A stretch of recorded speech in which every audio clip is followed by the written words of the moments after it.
Good evening. Welcome to the Wyndham-Raymond School District Board of Directors meeting. It is Wednesday, December 4th, 2024 at 6:30 p.m. We are in the Jordan Small Middle School gym. May I have a roll call, please? Jessica Bridges. Here. Jody Carroll. Here. Caitlin Downs. Here. Marge Gavoni. Here. Shar Jewell. Here. Joe Kellner. Here. Grace Levitt. Here. Christina Small. Here. Ginny Woodman. Here. Jolene Bailey. Please rise for the Pledge of Allegiance.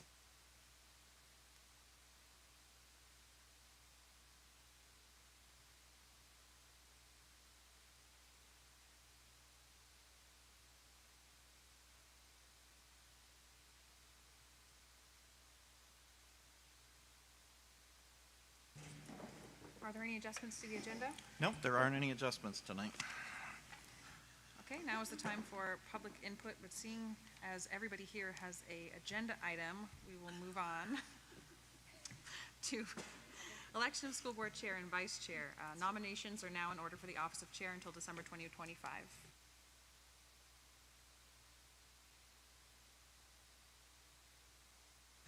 I nominate Christina Small. Thanks. Are there further nominations? Seeing none, we will move to vote. All those in favor? Thank you. I will serve for another year. Nominations are now in order for the office of vice chair until December of 2025. Can I nominate Shar Jewell for vice chair? Shar is nominated. Are there further nominations? Madam Chair, I'll nominate Marge Gavoni for vice chair. Marge is nominated. Are there further nominations? Seeing none, I will close nominations. All those in favor of Shar as vice chair? 3. All those in favor of Marge as vice chair? Marge is elected vice chair for the next year. And next item is superintendent's report. Thank you, and if I'm too loud, I can move this away just a little bit. Just want to take a couple minutes tonight in superintendent's report. I know the board received an email about bus cancellations, and just wanted to address some things and also share with you and also share with the public some ways that we're looking to address some of the issues that we've run into. So first of all, we started the school year fully staffed in our transportation department.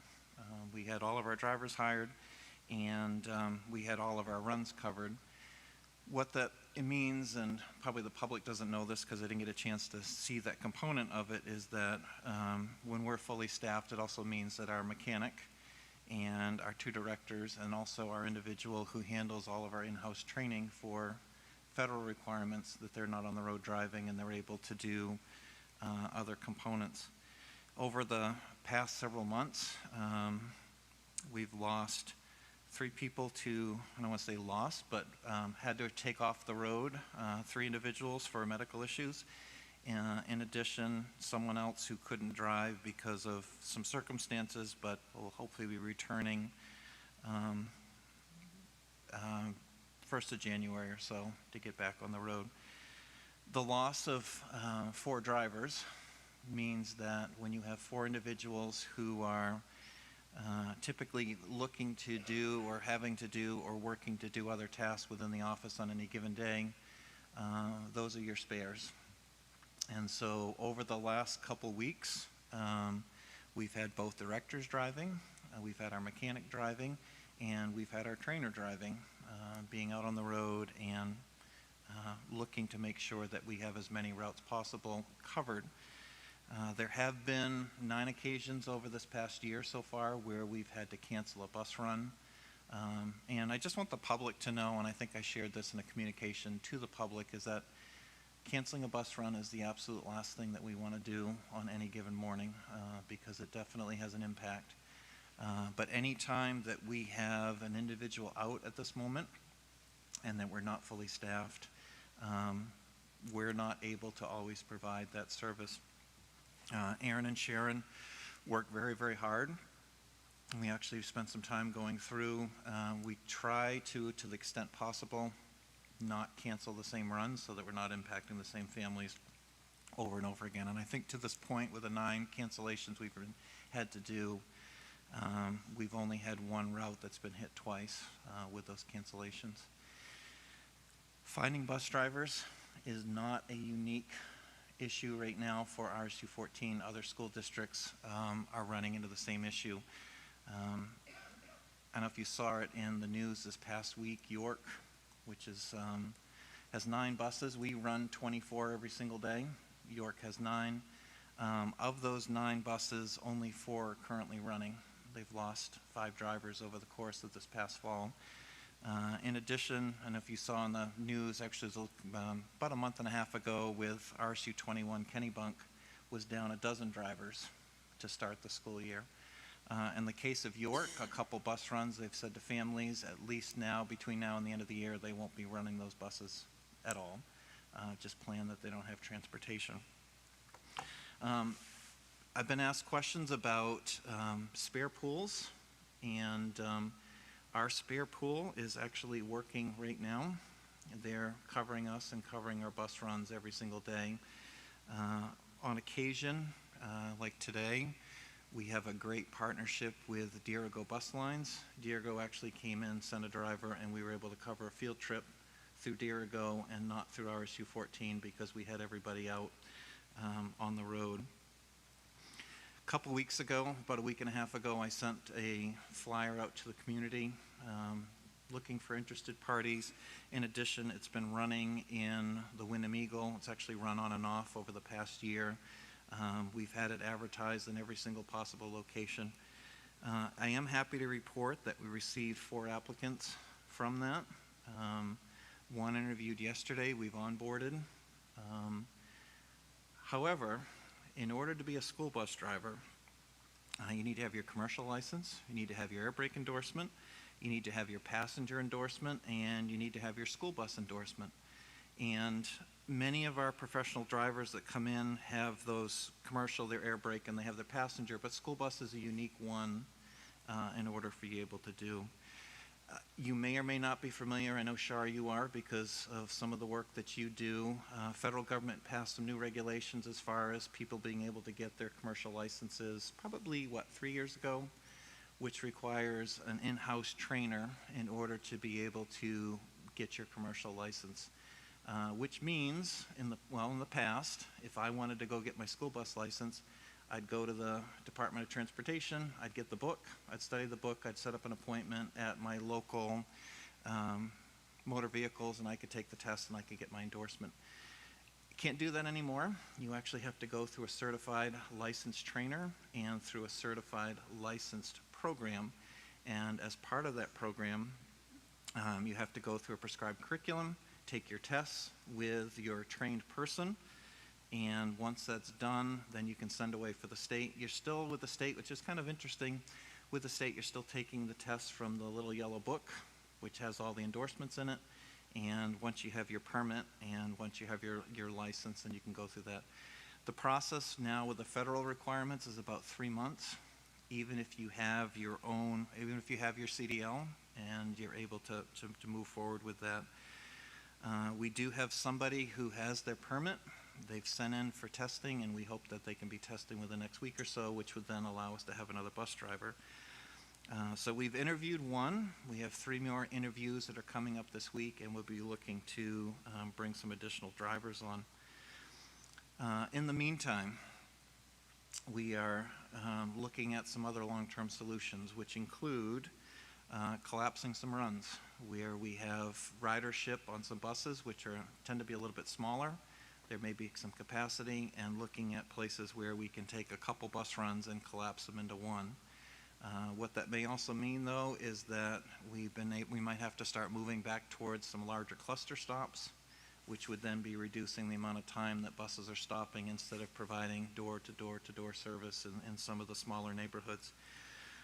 In addition, we are currently in discussion with a couple of private companies to see whether or not they have the capacity to take on a couple runs for at least the next 3 to 4 months until we have some drivers that can come on board in order to be able to help us out while we've got the stretch going on. It is something that I know Aaron and Sharon and Christine and I have been working on, trying to increase the number of drivers that we have. But school bus drivers and school bus shortages for drivers is not an uncommon thing. And specifically where you'll see it more is larger districts like ours that have large numbers of drivers. Many districts to our east have half the number of buses that we do and half the number of drivers, and sometimes a quarter of the geographic area in which they're looking to cover. And it's not uncommon for other places to have multiple buses canceled every single day. So we are still working as hard as we can to attract and retain. It is a very small pool that we're competing with, and I'm hopeful that with someone taking a test and a few people coming back from leave, that we'll be back to the point where, number one, we don't have to cancel at all, but number two, we really should have our mechanic doing the mechanical work that needs to happen with our buses and not trying to do that, squeezing that in between runs, and then also having our directors, instead of driving and taking care of things, instead of being out on the road. So it is a work in progress. We'll continue to update the board. It's an important thing. It's an important service we want to provide our families, but it's something that we're kind of stretched thin at the moment. And lastly, I'll just end with this. I think it's probably most visible because if we don't have a cook available in a cafeteria on any given day, meals still get cooked, but someone else has to do double their work or pick up some additional work from somebody else. We can't do that with drivers because you have to have that very specific license. And obviously, the transportation we want to have it be as safe as possible for the families that we're serving and the kids that we're serving. The other issue that we run into is that transportation all has to happen at the same time. So if you have to take on extra work in a job, so you can say, I'm going to do that in an hour or so, everybody has to leave the bus garage between 6 and 6:15 to go out and start hitting the road and start connecting on those. So again, we'll continue to update the board on this, but we are looking at some possible long-term solutions to address this. Thank you. Next item is board roundtable. Does anybody have anything they'd like to share? Go ahead, Char. So I just want to tag on to the busing issue just with a couple of comments. I want to be sure, as Chris indicated, that everyone on the board understands and feels the pain, because either we have kids in school now or we did at one time. So we can appreciate the pain of when the text comes through at 5:40 in the morning. So, from a kind of a different perspective, the way I look at it is not just the struggle of how do I get my kid to school, but the downstream ramifications of having to do that. My profession is human resources, so I definitely look at it from an employer perspective, and a lot of employers have things like attendance policies. So every time a parent has to take time off from work to either, take their kid to school, bring them home, or whatever, they could be getting trouble at work. So I definitely feel that and understand and appreciate the lengths that administration has gone to resolve the issue. One other thing that I want to suggest, and maybe you've looked into it, but it wasn't mentioned, is talking to the Public Works staff to see if anybody would be willing to fill in, get certified. That would be, because a lot of them do have their CDLs already, and I understand there's a process, but it may be something for the future as well, to tap into them to see if they'd be willing to go to that and get that training. But yeah, I just want to make sure that everybody knows that we totally understand and feel the pain as well. Thank you. Go ahead, Joe. Excuse me, thank you. Actually, along the same lines, I certainly also want to acknowledge, tagging onto that, the work that Aaron and Sharon do and how, I would say personally, they take the successful running of that department. One question I did have that I thought of as we were talking, when I see the bus runs get canceled, it's usually the same bus all day long. Is it possible just to try to lighten the burden a little bit, to have it be a different bus in the morning versus the afternoon? Is that something we could consider? Are there barriers to that? No, it's definitely something that we can take a look at. The other thing, we met this morning just to continue to brainstorm on some ideas, and also looking at, are there times when through outside private providers that we could possibly provide a ride home but not provide a ride in the morning? And so looking at all those possible combinations of looking to have students come. What's interesting even about York was a private provider and was still having the difficulty. I think it's a great idea, Joe, to look at either one or the other and trying to connect with that. Go ahead. Yeah, so still on the bus thing, probably it's happening already informally, but if there's a way to connect the families that are on that route to try to have them already, it's like I'm thinking of like the usual, when there was a snow day, the teachers would have that phone tree to call, and something like that that's already set up just in case. Hopefully it doesn't happen, they don't need another cancellation, but if there's some way to just kind of help ease that, because it is always the worst time of day, right? Trying to rearrange things at that time of day. So if there's some way to help with that, that might help a little bit too, although I think Joe's idea is really good. On a different note, I do just want to say I did get to go see Shrek, and if you missed it, you missed a lot. I'm just saying. And just a huge compliment to all of the people involved in that. When you see something like that, you don't stop and realize perhaps all of the work and the hours and effort that went into that behind the scenes. But it must have been an awful lot, because it was just really beautifully done. So I just am very appreciative of all the folks that were involved in that. So thank you. Including the superintendent. Anyone else? Okay, we are ready to move on to committee reports. Finance. So we met tonight, right before this meeting, discussed where we are budget-wise for FY 24-25. And I do see that we have a calendar for planning 25-26, which scares me a little bit, but here it is. Here we are. We also talked about Raymond Elementary and the improvements to the HVAC systems there, and a couple of the challenges that we've run into and identified, which will be talked about in detail at our next meeting, I believe. Looking for approval on those contractors to get that work done. We did discuss options of what the work needs to be done and whether or not it could be put off, and there's some definite challenges there, but some good reasons to not put it off. So hopefully we'll have a good discussion on the 18th, and we will come to a good resolution on that. Facilities. We have not met. Policy. We also have not met. We will meet again on the 16th. Curriculum. We do not meet until January 22nd, I think. Thank you. I am certain I will still ask you next meeting. Next item, report of the secretary. May I have a motion, please?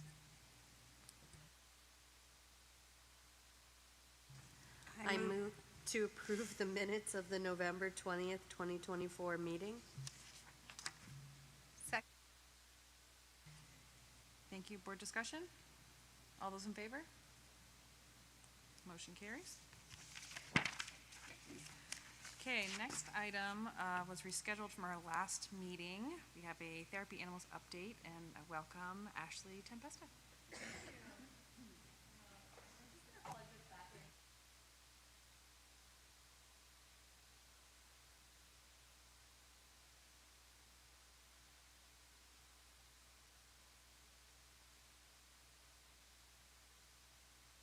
Do you mind speaking into the microphone? You can take it off and. The camera will get it. Yeah.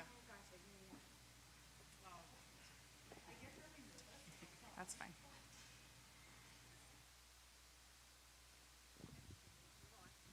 Am I on? Okay. Perfect. So I'm so excited to be able to talk about Layla and her presence at the Katahdin program and the positive impact that she's had with our students. Some of you had a chance to meet her already, and it's really nice to just see how she brightens up and makes people smile. I'm pretty sure the students and staff love her more than me, but that's why Mr. Meserve is here. But it's really been an amazing thing to watch with Layla and our students. If you're not familiar with the Katahdin program, we work with a lot of students that come from really difficult backgrounds, trauma backgrounds. They deal with a lot of anxiety. They've really struggled with the regular school model. And so when they come to us, they've really gone through a lot of different programming to try to make school work. And they come to Katahdin and we offer something that's different. So it's been really amazing to see them in the classroom with Layla. I've seen a huge difference with our kids just in how calm they are. We do have some students that get a little rowdy sometimes, I'd say, and having her in the classroom reminds them that they actually need to have a calm presence, and it actually helps them really be aware of their own voice and how they're reacting. So it's been really, really incredible. I just wanted to highlight, oh, thanks, yeah. You don't have to click much. All right, I just wanted to highlight too, just some of the nuts and bolts things that the school board created, the policies. The 3 forms are listed on the left there. They have been incredibly helpful in this journey of becoming a therapy dog handler and in training Layla. I really appreciate how clear the policies are, and they're very consistent among all 3 forms. And it really helped when I was looking into this, you know, where do I need to go? What do I need to get? All of those certifications. I appreciate that it's not so simple a process that you can't just bring a pet, right? Layla's, while she is my pet, not every pet is meant to be a therapeutic animal. Good girl. She's really cut out for it, as we can tell. Good girl. And I do appreciate also that it's not so complicated that it's unattainable. So it was sort of just the right amount of challenge and dedication to going through the training, through getting the forms, the certifications, the licensure, to be able to have Layla be a part of our programming. So I also did a survey with our students. Just to get a little bit of data. And I was curious to see how it's going because I want to know what can I do better. You know, as a counselor at Katahdin, I really want to help our students feel the best that they can when they're at school, when they're at home. I want them to feel good. And so Layla is just another tool almost to do that. There we go. Yeah, it kind of keeps turning off and on. Oh, yeah, can you go backward? So I did a survey with the students, and I just thought this was really amazing that I asked them about their anxiety in the classroom, and I asked if they saw any decrease in anxiety in the classroom. And I did it on a scale of strongly agree, agree, neutral, disagree, and strongly disagree. And 75% of our students overall said that Layla being in the classroom decreased their anxiety. I thought it was really interesting too that half of those students felt really strongly about that. And the other half still felt, still felt pretty strong. And so we really, and the percentage there where it was neutral or no effect is really because they don't experience anxiety in the classroom. They're not struggling with that. So I just thought that was really powerful to see that. It's okay, don't worry about it. Graphs are boring anyway. So these were just some of the other questions that I had put on the survey. The bottom one, I wanted to know if she did increase any anxiety or if she increased any stress. I think it's important to know that. One thing that I did before Layla came into the classroom is I made a little presentation for our students in our orientation days, where we call it Success Seminar, where we give them all the tools that they need to, find success at Katahdin. And so I gave a presentation to them, just talking about Layla, what the expectations were, do's and don'ts, like please don't feed her, she will beg. She will beg. And also to give them the opportunity that if they were uncomfortable at all, to let me know, to talk to me about that, because I certainly don't want to force her on them. So it's important for me to know that. But in that little graph, not one single student said that they increased any stress or anxiety. And then the other one up above is just showing that 93% of our students look forward to Layla being there every day. She doesn't go every day, but when she's not there, they look forward to her being there, which is really great. I hope the next one can come up, but it's okay if it can't. Yeah, you're the best.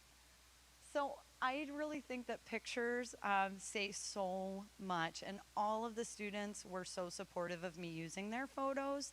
But I wanted to show different ways that we incorporate Layla at Katahdin. So the middle picture is my office.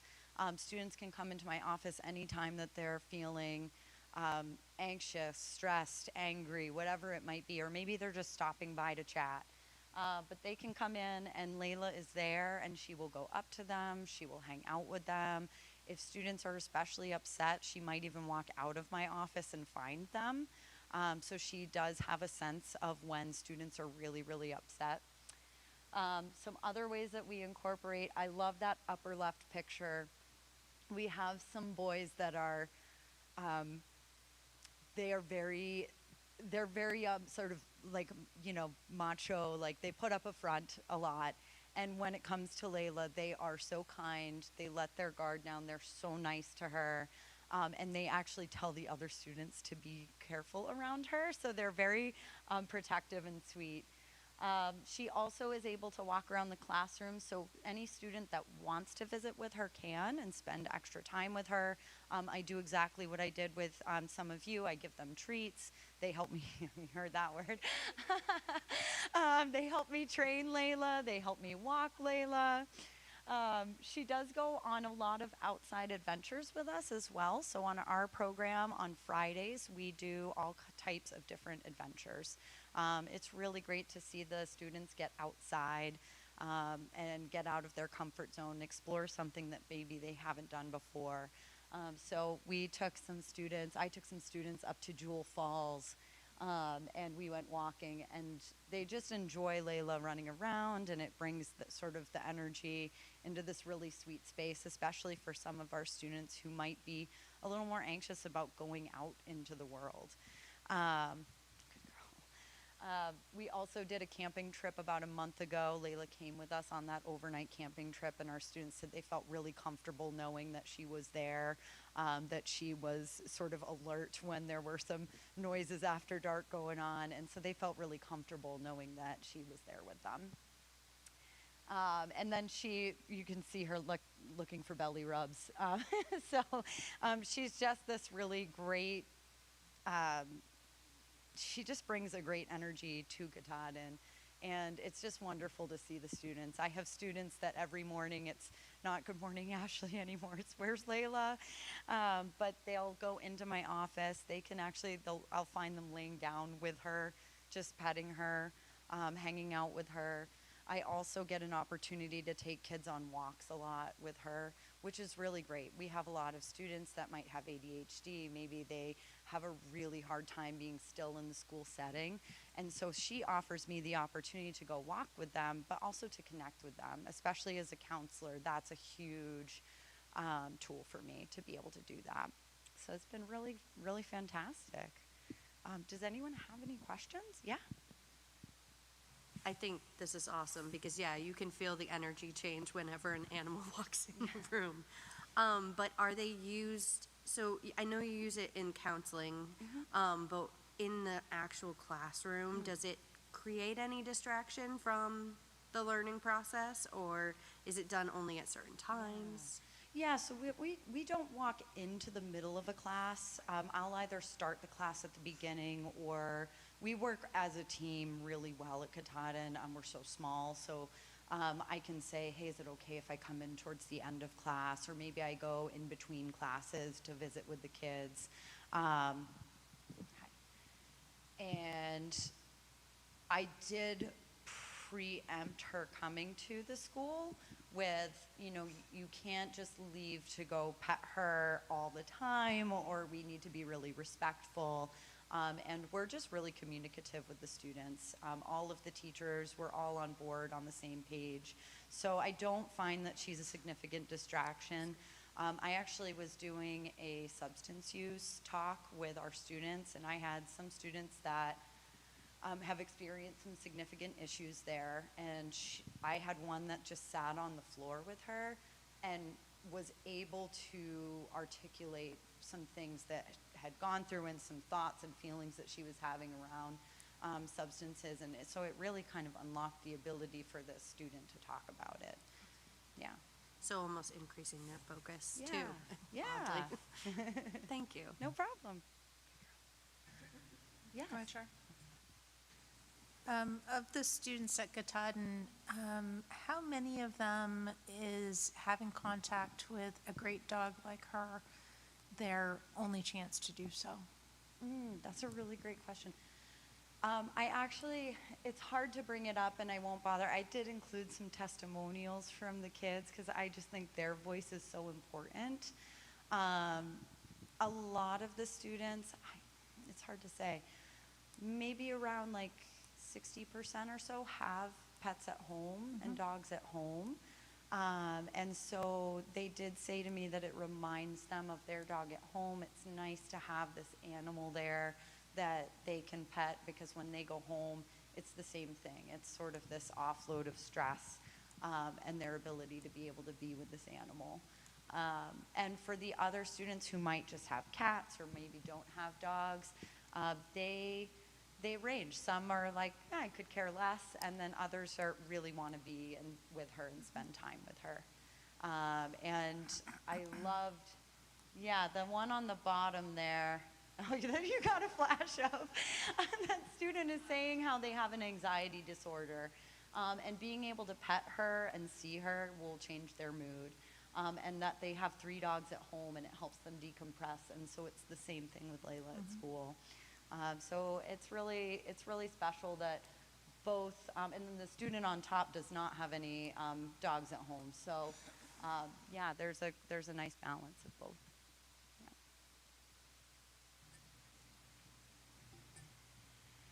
So a question for you, followed by a question for the superintendent. I'm just curious how you got into this. Yeah.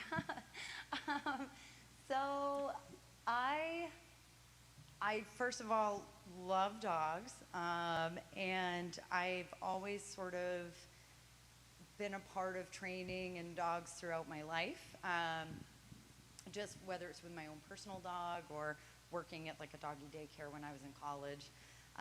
And I had seen Layla before she became a therapy dog. I had just done some outside walks with our students previously, maybe 3 or 4 years ago. And it just went really well. And she's always been out in the public spaces with people, and she just loves people. She is, as you can see, really calm. So I just really wanted to pursue this.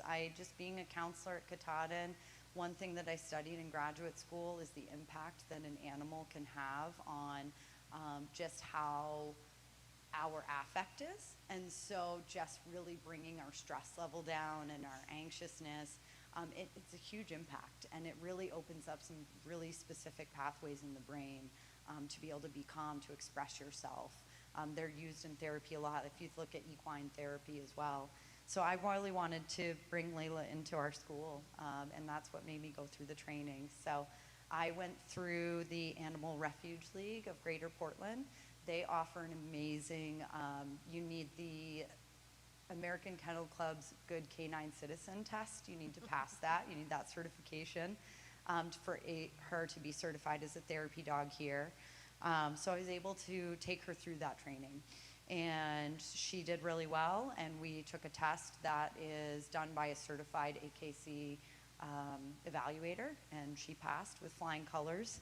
And then you go through this process of having her registered. She has an official license number, getting all of her health records, and filling out lots of forms that I sent to Mr. Howell. And here we are. That's excellent. Well, thank you for doing it. Yeah, no problem. Katahdin is such a great program and just another great asset to it. My question, Superintendent Howell, is are there pathways to enable other educators in the district to do this, knowing that it's well-studied, there's a lot of efficacy behind this, and clearly it's demonstrated here? I know at the moment we have one other staff member that's interested in kind of working through a process. I mean, really, it comes down to staff wanting to go, because all this for Ashley was done on her time with her dog, which has been great, and making sure that obviously Layla passed all the different pieces within the policy that for her to come into school. Something that we have been looking into is that there are some agencies that do provide animals that will come in that are already certified, that our staff would necessarily have to do. I think Kim, my assistant's been working on, I think she's been in contact with 5 individuals who are interested in having that happen. We're actually going to be talking about it at A-Team on Tuesday, looking at how we want to schedule all those different animals in and at what time. And I know Christine, when she was in Waterboro, had a dog that visited once a week. Yeah. Sure, yes, I did, Mr. Howell. And it was phenomenal. And it started with a special education program, and the dog would come in. This was a retired teacher who was actually my brother's teacher many years ago. Really passionate about dogs, pursued based on a similar interest as Ashley, followed that same pathway. Reached out to me as a principal at the time and started bringing the dog in, and it was transformative. We notified families. Nobody had any issues with the dog's presence in the school. They were more concerned that maybe their 3rd grade child had this wonderful opportunity that their 1st grade child did not. And so that started to grow into the dog was present more often in the school and for different purposes outside of special education. But it was really powerful. Go ahead, Ginny. Just a comment. I think you started by saying this is an anxiety addresser, but as I was listening to you, I was thinking the boys that were protecting, how their self-confidence, how they were able to model for other people, the taking responsibility not to feed her because they wanted to keep her safe. So all of these things are great side effects, let's say, of having her there. So great program. Sounds good. Thanks. Thank you. And just to add on to that, I love what you said about self-confidence, because that's one really nice piece about this too, is that I can have students come out and help train her. And so we'll do all kinds of different tricks and tell her to wait, and for them to do that, it is such a confidence booster, and you can see them almost go from sort of like slumped shoulders to that more proud body language. So it's very cool. Any last questions? Would you be willing to email the board your presentation in case we missed any of it? Absolutely, yes. And thank you, Christine, so much. Thank you. for doing that. Absolutely, I can do that. Wonderful. Thank you so much. Great. Thank you. Thank you all very, very much. This has been wonderful. So, Thank you.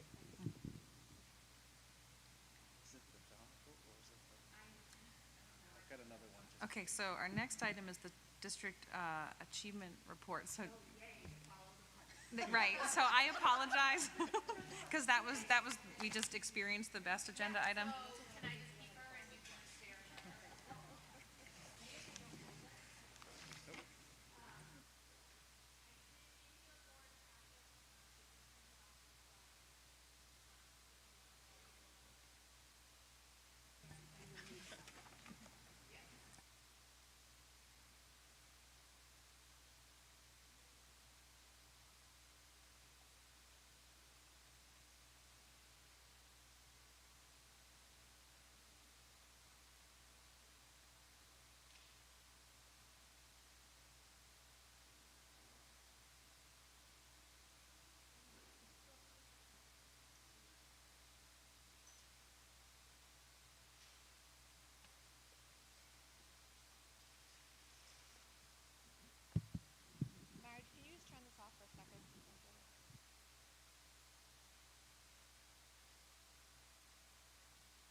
when you are ready. Go ahead.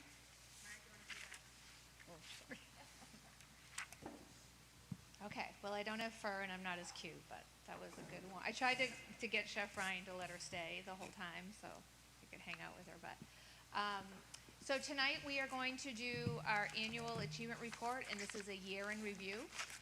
As a reminder to the community, some of our data is a year behind because of the way it's reported. And also for people to know that this entire full report, as of 7 o'clock tonight, is already posted on our webpage, along with the slide deck, and Mr. Harriman has put up a news item, so that is scrolling now for anyone to see. We would be here all night if I went through page by page with everybody, so what we do this evening is to kind of hit some of the parts and talk a little bit about some of the data, and then refer anybody back to the entire full report, which is online along with the other 12 years, past 12 years. And that is located under the departments, under curriculum and assessment. There is the first tile is our annual achievement report. So you can go back and take a look at that. This year's theme is puffins. And so if for anybody listening or anyone new on the board, this is an annual report that we use to share with community, which means our parents, staff members, district leadership, community members, and all of you, your school board members. And the primary purpose is to be transparent about teaching and learning. We also talk about our communities and their demographics, and we look for trends. And I know that you'll be digging into a lot of those trends as we have the upcoming budget season, as things shift in our communities. So first of all, excuse me, our community demographics. These are the latest updated numbers in the town of Wyndham and Raymond, the Wyndham medium income and the Raymond medium income. The full report now has the following for both towns. So both towns now publish education, housing information, family and living arrangements, income and poverty, employment, health, and race and ethnicity. So in your full report, you will see those graphs in there as well. Student enrollment, each of the board members and the report has every school and I believe the last 12 years of their enrollment, so you can see which years, you know, those bubble groups that go through will go up and then they'll come down, but it lists every school. Right now, these are the breakdown numbers.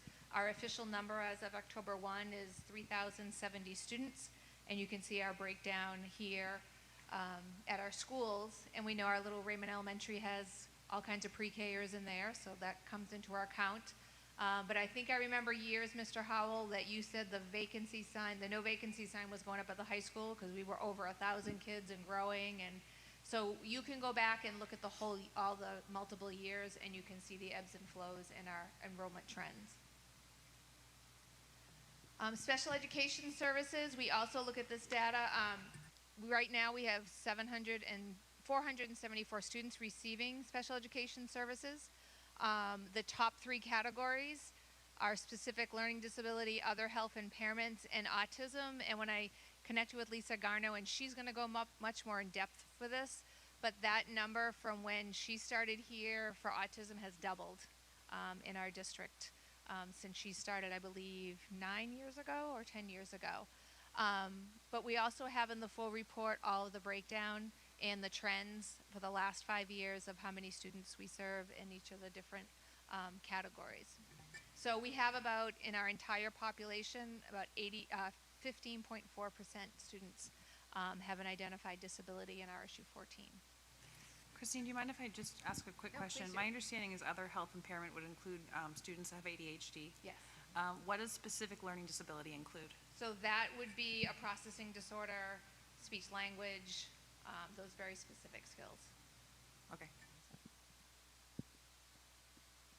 This is another one which I know that Shar alluded to it earlier. You will be diving into our budget. We have some key allocations in here that we've listed. We have a 4-year trend for you. I know when you get to budget season, you'll be looking at all those pieces. We incorporated also in this report for the public to see. This is the current budget we're working on right now. 51% is instruction and student support, and then there's a breakdown of special education, school administrator, facilities, debt, and all of those pieces are calculated for you, so you can actually follow each of the lines when we get to budget season. But it gives us a nice view of everything that you are voting on and what you are allocating. Per pupil expenditure, this is another one that is always kind of neat to look at. The state average for teachers, or the state average per pupil, is over $18,000. Right now, RSU14, our last time they've calculated these rates, we are at 17,624. We calculate pretty much our schools that are in our surrounding areas. This becomes key when we come into budget time as well, when we look at those pieces, but when we spend per pupils. Reading achievement, this is our new data dashboard that we talked about in our board piece. We have this up here for public, and it will be posted on the assessment site as well. This shows us the last year's reading benchmarks in the NWA. This is our state assessments. The one in the blue is your fall testing, and we talked about this a lot, but for the public to understand, the fall testing, which yes, is the MEA, the main state assessment. It is also on the NWA platform. And then we move to the spring, where it's the NWA platform, but it is now the main through year assessment. And so the tables are different, the scoring is different. So we've tracked the two falls together and the two springs together. And coming next year, we will have a new assessment, unfortunately, but we will continue to track and show. One of the things that we always ask for when there is a switch is, can we compare, or what can we compare from past assessments to this next one coming in? And I will keep the board updated as soon as I know anything. So that's another journey that we're at. This is our reading and math achievement, the data dashboard. This is the through year. Your fall ones do not have state averages, so we can't even compare ourselves in the fall to the state average, but we can in the spring. I know it sounds really convoluted, but this is where we have fallen the last 2 years compared to the state. This is also the data that if you were following along in our curriculum committee the last 2 meetings, each of the building administrators takes this information and they set their goals around this, and then we check in winter to see how we've made growth. So this again is our math achievement for fall. I just spoke about this, sorry about that, but we set building goals. They were at the curriculum committee. Plans will be updated. Those plans are also public for anyone listening in the community. On our curriculum committee website, you can go into any of the agendas or minutes, and those reports are there, and you can kind of see each school and what their plans are and what they're actually doing right now. Science achievement. The MEA science scores, students that are at or above state expectations, our 5th graders are above that average. The other 2 were a little bit below. There will be a new testing window. You've heard me speak about this in the past.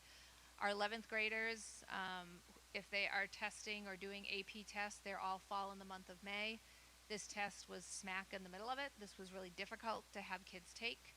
They did move the NWEA reading and language arts to 10th grade, but it still didn't solve this problem. Finally, they have moved it, and they have moved it away from the AP window. So our science students, or all of our 11th grade students, can participate in this test without worrying about missing an AP prep program. The test is also changing. There will only be 3 sessions instead of 4 sessions. So that will cut down on the time of actual testing for our students. In science, let me add, is only for grades 5, 8, and 11.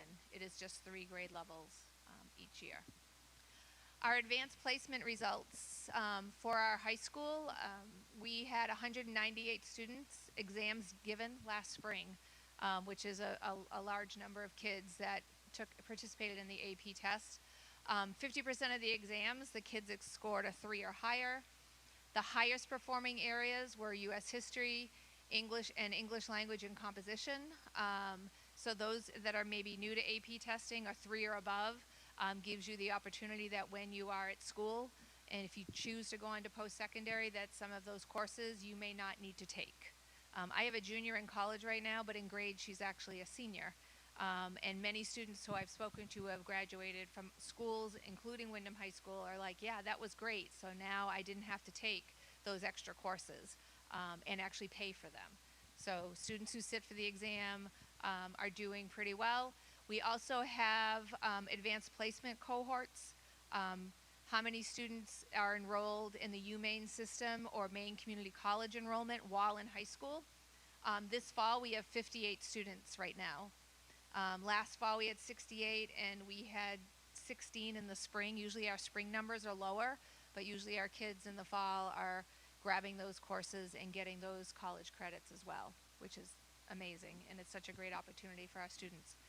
So in your report, in the full report for community and for the board, you will have all of the tests that were given for the AP and how our students have scored, and you'll see the former years and how they've done.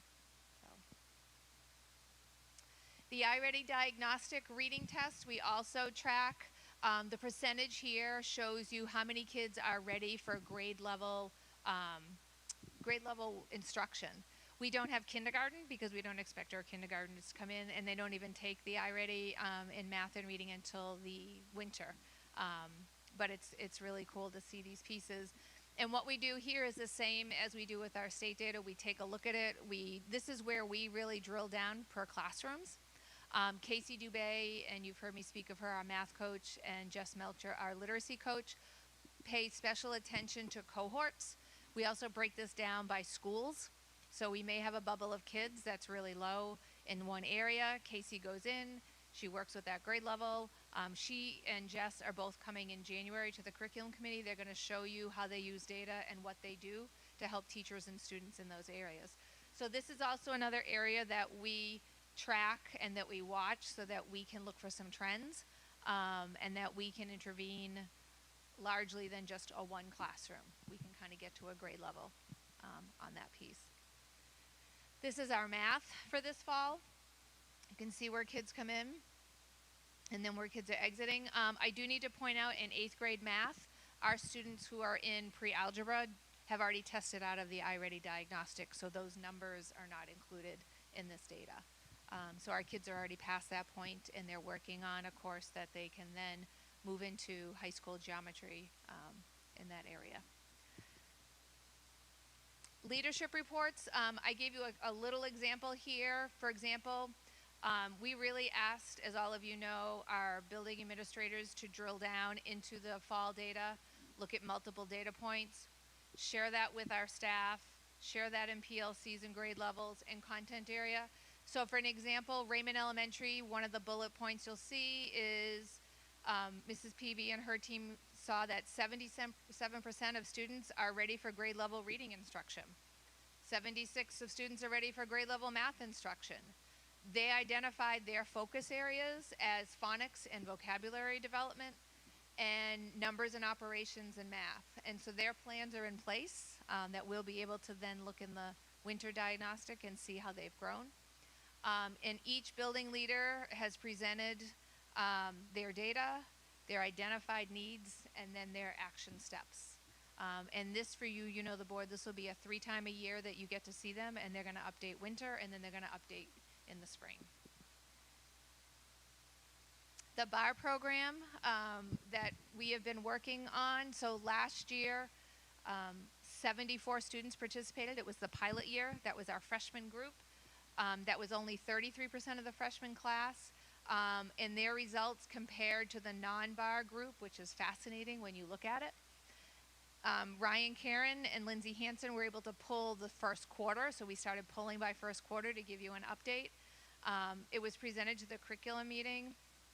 And also, if you go back to that curriculum meeting and those links, even on your agenda from our board workshop, Ryan is weekly updating those numbers of kids that had failures and that did their remediation and now they're not failing. So he wanted me to remind you that you can go back and refresh because you'll see those numbers change.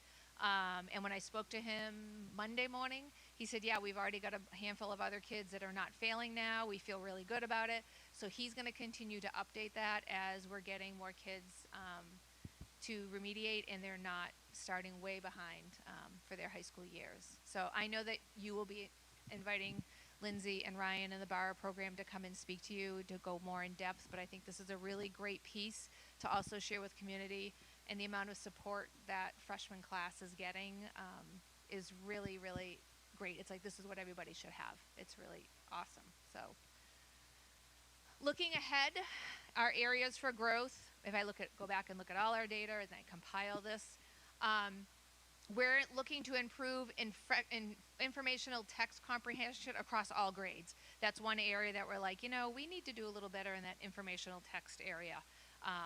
So we put some things in place. I've been working heavily with both middle schools this year. Also, we need to strengthen our math performance, especially in the middle levels. Casey is now doing some work with some new teachers at the middle school that are in mathematics. Expand support for our struggling learners.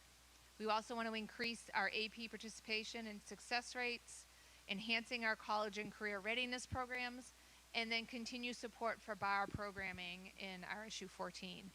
Jordan Small is doing some this year. Wyndham Primary is doing that piece.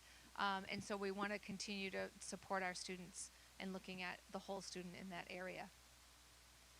And then in conclusion, your role in our success, RSU14 is very committed to continuous improvement. Student achievement is a collaborative effort. I feel that whenever we have a curriculum committee meeting, like, you are listening to our admins, you're listening to our teachers, and it comes from a voice of how can we help, what do you need to do this well? And that is a great opportunity and collaborative effort. We value your input and your involvement, and we value every staff member who works with our students each and every day. And lastly, just thank you for your dedication to the education in Wyndham and Raymond.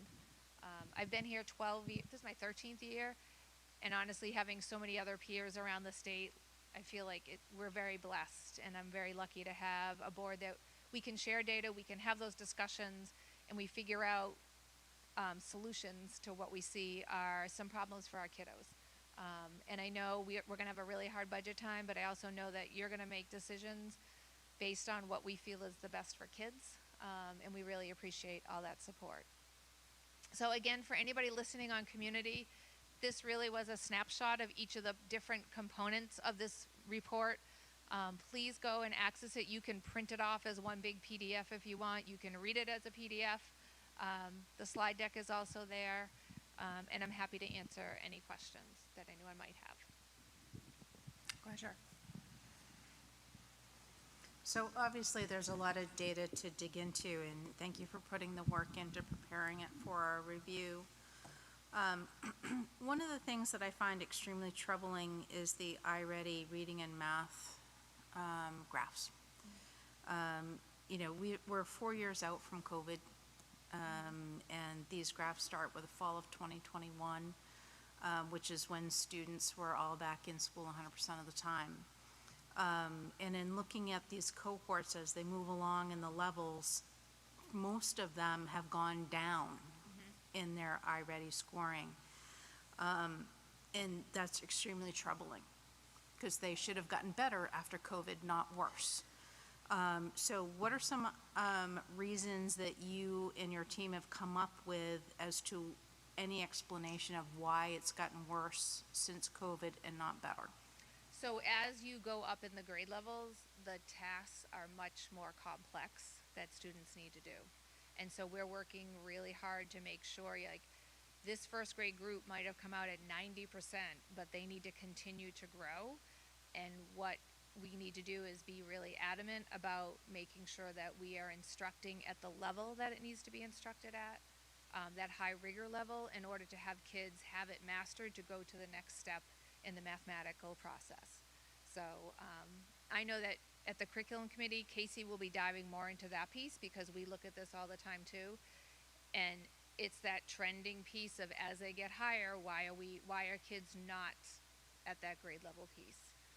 And what do we do to help get that part in? So.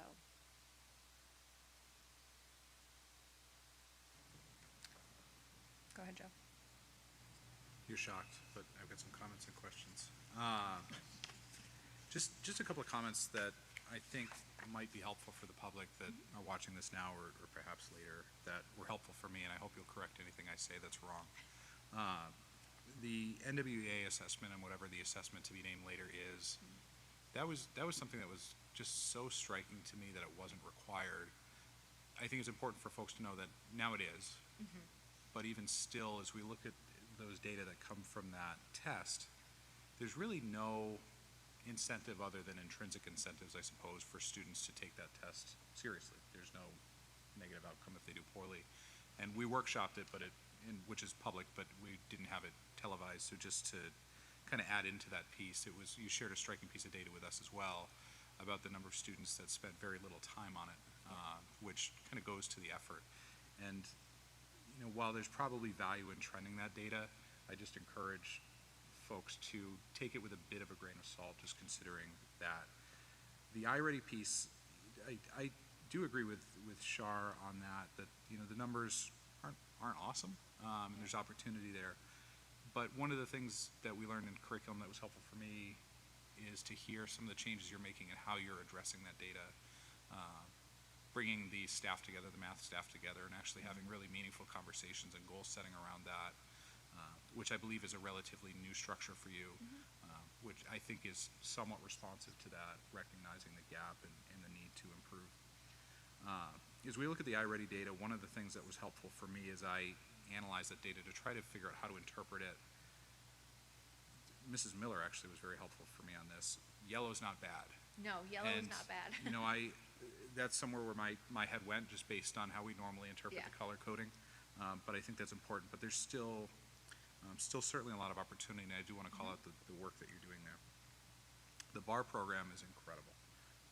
The outcomes from the BAR program that they're seeing at the high school that Mr. Karen talked about, just wildly successful, not only academically, but in engagement, in attendance. And I think as we think about budget, of course would not be an area that I'd suggest cutting. It would be something I suggest we see as an investment in the success of the district. I'm going to put you on the spot. Sorry, I should have warned you about this question. Okay. It's not that bad. One of the big talking points that's out there is Maine ranks X nationally in education. Where do those numbers come from? How does state to state get compared in a statistically significant way? You're itching to hit the button, Mr. Howell. Hit the button. There's a couple different ways in which some of the national exams are done. NAEP is probably the most common. NAEP just grabs a small representative sample of different schools across the country. And what's interesting enough is that Wyndham Middle School always gets picked for Maine because it is one of the largest middle schools in the state, and they need to have so many from X category. But they're small sampling pieces. Some of the data points that you see would be also, you see data points of comparisons for things like NWEA because it's an assessment that's used in different places. But in Maine, and I'm going to go to the past here a little bit, in Maine to be proficient, used to be around 40th percentile, had to be proficient. Comparison to other states, because states could set their own proficiency levels. There were states that were in the 12th percentile that you need to be proficient. So some of those comparisons that try to use the same assessment, you really have to dig in deep to say what is the percentile that's required in order to be there. I think NAEP is probably a good look where you can see across, but you also want to see, which schools are picked, and also some states choose which schools get picked for those particular things and choose certain socioeconomic areas within their state in order to show that representative piece of data. One of the things that we've talked about, and I think I shared this at the board workshop, is that as a district, we should be looking at grade level to grade level, state average or better, based on the resources, based upon being an average district in the state of Maine, definitely setting a target for that. And even looking at, iReady data and where our kids are at. And I think specifically, because cohorts, even with 250 kids per grade level, you'd think that every grade level would be the same. And one thing I've learned is they're not. that different cohorts tend to have different needs, that definitely that we're spending some time making sure that third grade looked like this year, but next year's third grade looks nothing like it. And so what are the individual skills deficits and skill strengths that we can have to work on? But there's all sorts of testing data you can, if you want to dig deep, that's a great place to go. It is shocking, like Chris said, that some states have a 12% to make you proficient, and Maine is at 41. So if I was to go back and redo all of our numbers and put it at 12%, what do we look like? You know, so it's fascinating when you dig into it, because obviously, you know, we look at this and you want us to do well, and what are we doing wrong, and we're digging in and we're doing that, but it's really frustrating when then something comes out and says, well, Maine is here and so is here. It's not comparative, but the news article doesn't always give you the skinnier behind the background, so. Thanks, and that's helpful. I've actually always wondered that. I don't know why I didn't ask till now. And it just goes to the question, the point that there's always more behind the data. And I think it's important, Joe, even as a parent, like when my girls were in school, I would look at that piece of data, I would look at their classroom data, and their classroom assessment, you triangulate the data. Like, is this telling the whole picture? As a classroom teacher, I did the same thing. Like, we had to do this test, but here's how they're doing. And it was that communication with families to say, this is where they're doing here, and this is kind of a grain of salt, because this is what I can show you the actual evidence of what the child is doing or not doing. And I think that that is the most important thing as a parent or a guardian, is to look at the whole picture of how is your child doing on their report card? How is your child, the work they're bringing home, how are they doing on that? And then you have this one data point or two data points that are in isolation at different times of the year. Because if we look at our students who leave us at Wyndham High School, they're being very highly successful. And then they come back and they talk. Like, my girls finally were home for Thanksgiving. And I said to them, did you feel like you were prepared? And asked their friends, and they're like, definitely in this and this, but this one, I really needed more. So kids would come back and tell you what they felt like they were prepared for and what they're finding out, like, or yeah, I should have really paid attention. Or, you know what, I should have taken that class. I know it was hard, but I didn't, and now I'm paying for it. Same thing in the workforce. Like, are kids prepared to read and operate a manual? Can they do those skills? And thank goodness for the VOC programs we have, because they really prepare kids to be in that workforce and do those jobs that are needed for certain certifications. So. Yeah, I think that's super important. My lens, of course, is just Wyndham Primary School at this point. Yeah. But the way in which the parent-teacher conferences were structured this year, it seemed different and very comprehensive, and I really appreciated that. The last comment that I was hoping to make is related to data, and we touched on it a little bit at the last curriculum meeting, but we were tight on time. As we think about this, and I know I've mentioned these things before, one of the things that's always hard for me is seeing numbers here, and something you said, Mr. Howell touched on it a bit, about being at state average, but where do we want to be? That's a hard part for me, and over the next 12 months, we want to move the needle this much, and this is how we're going to do it. So for what it's worth, I think as we goal set, that's something that might be helpful to consider is setting what those targets are, which might be helpful for us as a board as well. Yeah. Thank you. You're welcome. Anyone else? Jody? I just have a quick question.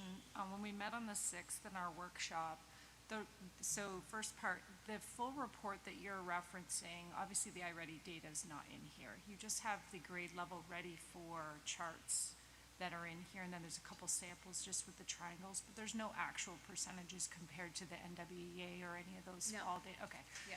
Can you remind me from the November 6th? So my second part to that is the full report doesn't include that either, the one that you're referencing. This is the full report. That is your full, Okay. yeah. And then from our workshop, can you remind me how much granularity you've given us for iReady? I know we looked at top line percentages. Yep. We also dug down into the domains. So Yeah. you have the 4 domains in reading. Right. Yeah. Yeah, okay. It's just, I appreciate that you've put, Char's referencing the percentage of students who are ready for grade level instruction, and with maybe one exception through all cohorts, maybe 2 exceptions in math and reading, they all do decrease. And so I wonder if data even presented publicly and as a summary could give a better indication, not just the numbers. whether they're ready for school or not. I think we agree that the iReady data gives us a little bit better picture for the complexities that you've outlined. Yeah, and we have to remember that the iReady isn't a state test, it's a Fair. diagnostic. So what it's trying to do is figuring out where kids are, because if I go to a student report, it's going to tell me what Marge can do and what Marge's next steps should be. And then where she falls is where they put those, is she in the green or is she in the yellow? Okay, so fair, so maybe Yeah. even having thought of that, spring and fall for iReady in that same grade in horizontal cohorts versus ready or not ready, because this chart does not reflect success. But when we look, you're right, and I don't get to see you and do this report in the spring, but that's Well, we something that we could. could put in and be like, Yeah. here's how that group of kids did, and here's where they are at the end. I would love to see you in the spring We can do that. to do that, and I think that reporting that out to the public and in general, and again, it doesn't have to be a lot of time, Right. but just to give that granularity would really be important. Got it. As well. You did, but just, because if I was opening this and I'm looking at this and I'm thinking to myself, yeah, but there's more data here. Yeah. That's not reflecting very well. So. Go ahead, Grace. So, I'm just going to say that what you do with the data is the most important piece of it. And so having heard the plans and knowing that there's a lot of work going on that is not readily visible to the public, I just want to be sure that that's stated. And yes, I hope some people will dig into some of the reports and see some of what the plans are going forward, but knowing that there's a lot of work going on in order to use this data, in order to see the kinds of progress that everybody wants to see for students. I really appreciate that. They've been great conversations that I've heard. It is, and I'm so proud of our Title I staff and the people who are overseeing that and our interventions, because they use those and then they really help to dig in and bring forward what those kids need. And, I'm excited to have the two coaches come and really dig down into that, because sometimes an intervention is needed and kids are going to make a ton of growth on their letter sounds, but that's not going to show on the diagnostic because it's too far back. So they're going to be able to show you the tools that they would be sitting down with you as a parent, Joe, and saying, even though this didn't grow in iReady, but look at where they've grown on their letter sounds, so that you can actually see progress on an individual level. And we're trying to figure out, how do we show that in comparison with the public data that we have to know. But I appreciate that, but it's, and I have to say to the public too, where we dig in a little bit more on the curriculum and the instruction and intervention piece, we have our people make slide decks so that they are visible for anyone in the public to kind of see the story and show what it's about without sharing names of teachers or students or things like that. But you can get a better gist of the work behind the scenes, I guess. Anyone else? Okay, on the topic of how you use the data, I feel like we talk about interventions a lot, but when I was flipping through the AP courses, just one particular class stuck out to me. I realized it was one class in 1 year where 9 students took a test and none of them were able to make the grade. What do we do with that type of data on the other end? I mean, are we looking at how that course is taught, or what? So go ahead, he's pushing the button. You go. So the high school teachers that teach the AP course, they don't have control over the test, but they go for training, and they often have to do like a week in the summer of an intense AP training that they have to cover so much material and pieces like that.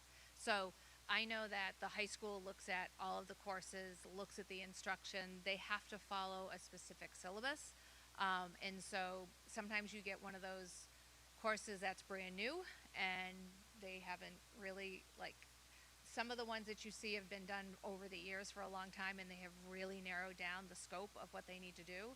I'm not sure the one that you're looking at, and I would have to talk to Ryan about that piece, but there are some of those outlier APs that they're offering that not sure if they had the material to actually go that piece, so.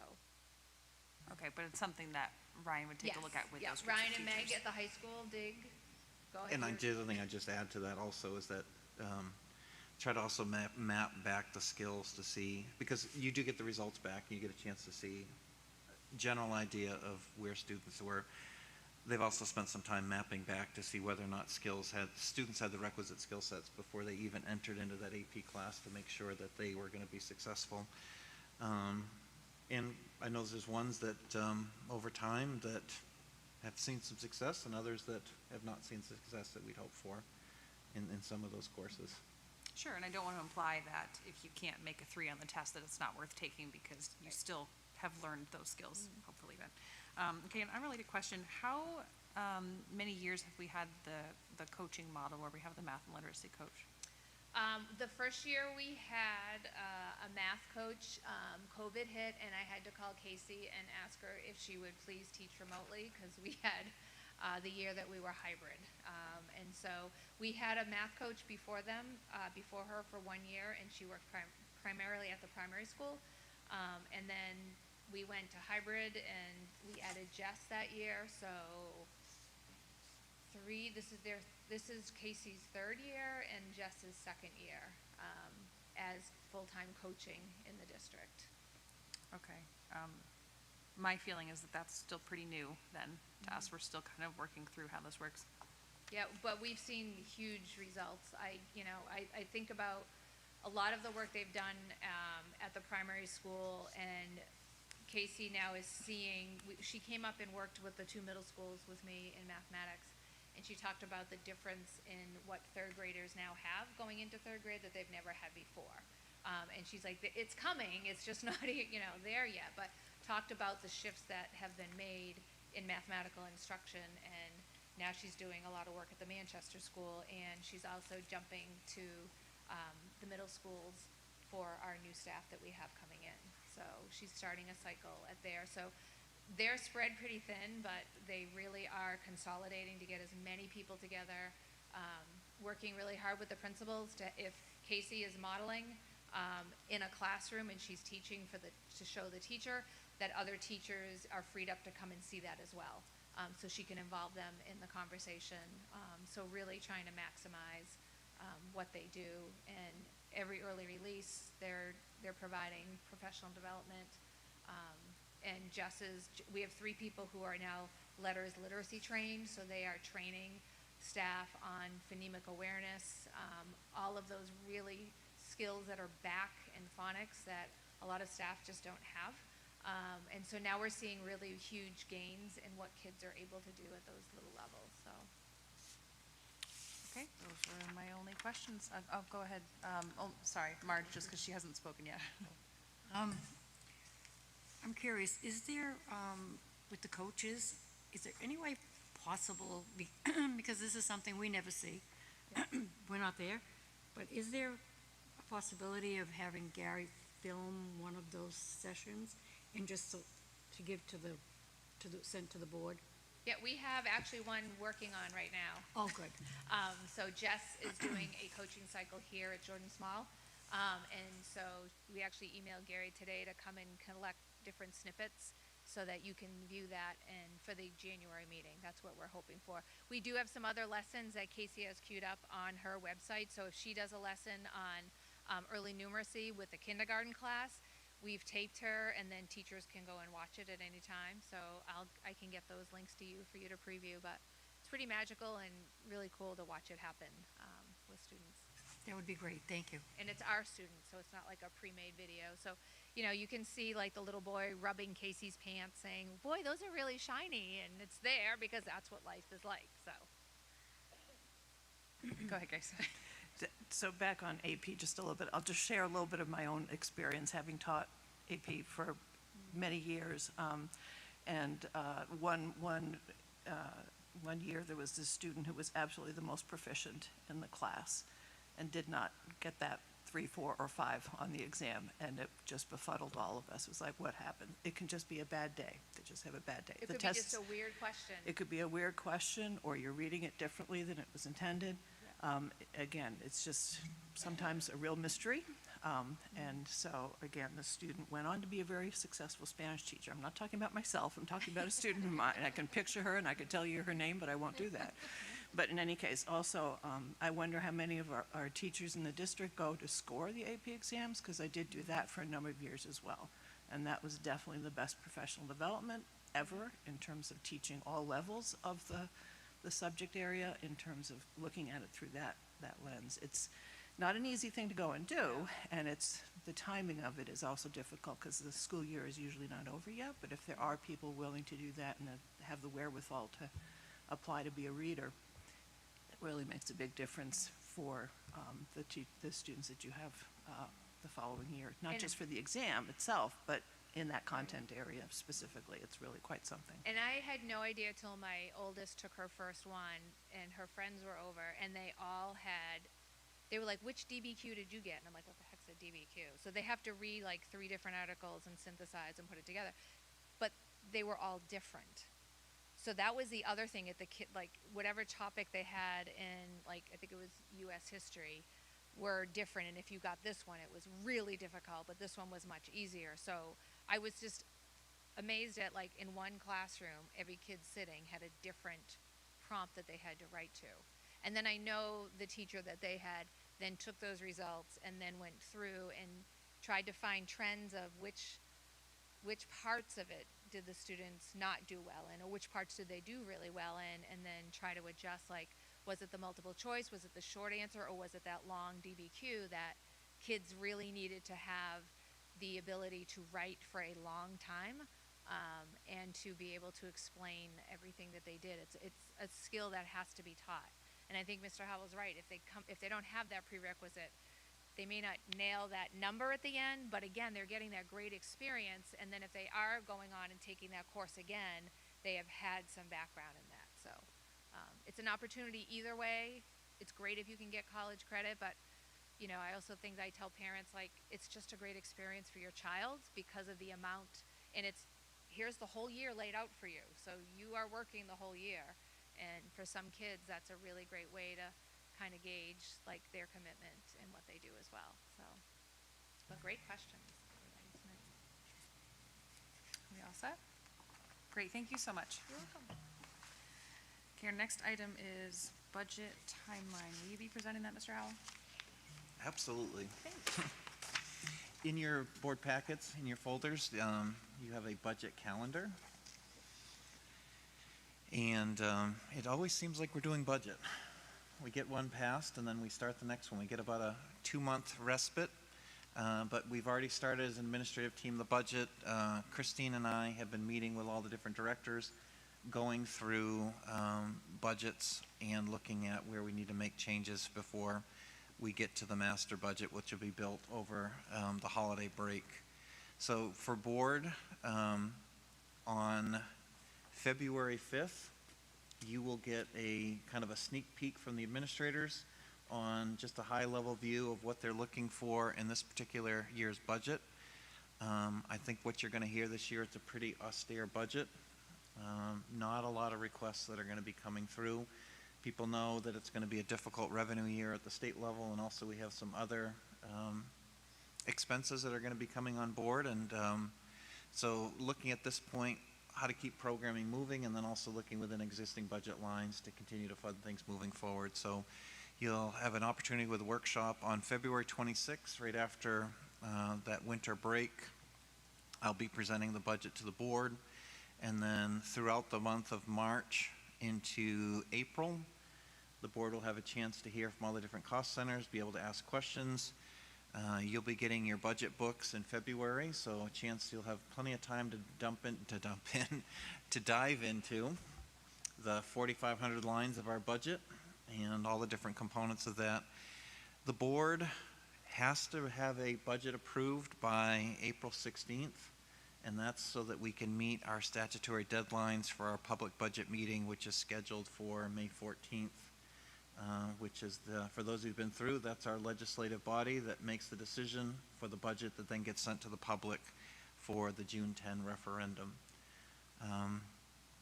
So all things budget's coming forward, but again, that first sneak peek into the budget will be February 5th. But again, you're going to hear a common theme of not a lot of asks this year, changes due to enrollment, just recognizing where we are and where the state is with subsidy. Questions? I just wanted to state, I had the word tentative added to this an additional time, so this is the plan, but I believe we had decided we were additionally doing Google Calendar invite, so that's gonna be the formal, that's actually when the meeting is and where the meeting is, and of course, generally, if there's a change, we would also send an email, but, so if you post this on your fridge and look at it at the end of the year and it's different, yeah, it might have changed, so just keep that in mind. Central office. Okay, next item, policy, may I have a motion, please? I make a motion to approve the second revised reading of EVCC mom threats. Second. Thank you. Public comment, board discussion? Okay, all those in favor? Motion carries. Next item, executive session. I move to approve going into executive session to discuss the superintendent's evaluation pursuant to 1 MRSA subsection 4056A and not return to regular meeting. Second. Thank you. All those in favor? Okay, motion carries. Good night.